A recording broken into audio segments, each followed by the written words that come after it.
Só tinha dessas daí mesmo saída, pô. E aí, galerinha do grupo, tá mais um vídeo aqui de Minecraft no Block Launcher. E hoje eu vou mostrar um mod para vocês, que é o mod da Obsidian e um mod do Meteoro, que faz negócio de meteoro, essas coisas, sabe? Eu vou mostrar. Léo. Léo.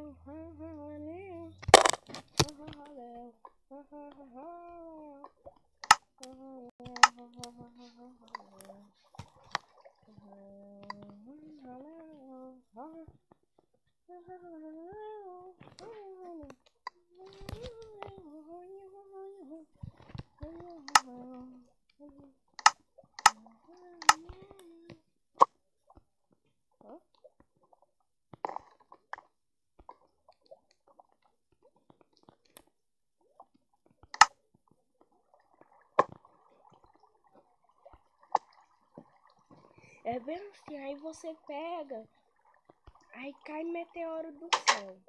E esse meteoro só quebra com picareta de diamante. Sabe? Aqui, ó. E aquele branco ali que faz essa espada e essa picareta que eu tô, ele faz com, como é que se fala? Esqueci. Com o material dessa daí, quando o cara quebra, vem o material. E essa picareta não tem como quebrar meteoro não, ó. Demora que só, enquanto quebra não droga. Essa espada aqui não dá fogo, não. Essa dá sim.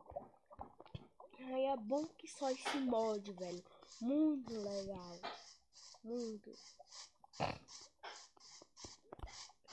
Eu tô com maçã do capiroto. Tô com maçã do capiroto.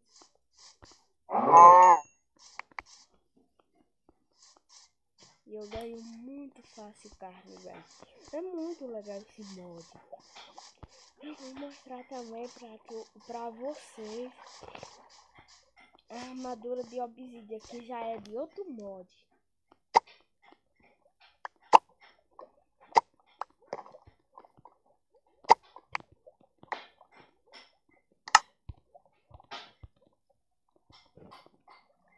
Já é de outro mod essa armadura já. É no mod da Obsidian. E essa já é do Meteoro. Não é muito massa? Não é? Admite, vocês admite. Admite como é. É muito. E galera, aqui terminamos o vídeo. Era só pra mostrar mesmo o meteoro. E como você consegue esses mods, é só você baixar Mod for Minecraft Pay. Vai ter um bocado de mod. Aí você baixa lá. O link eu não sei colocar na descrição, porque senão eu colocava, viu? Valeu!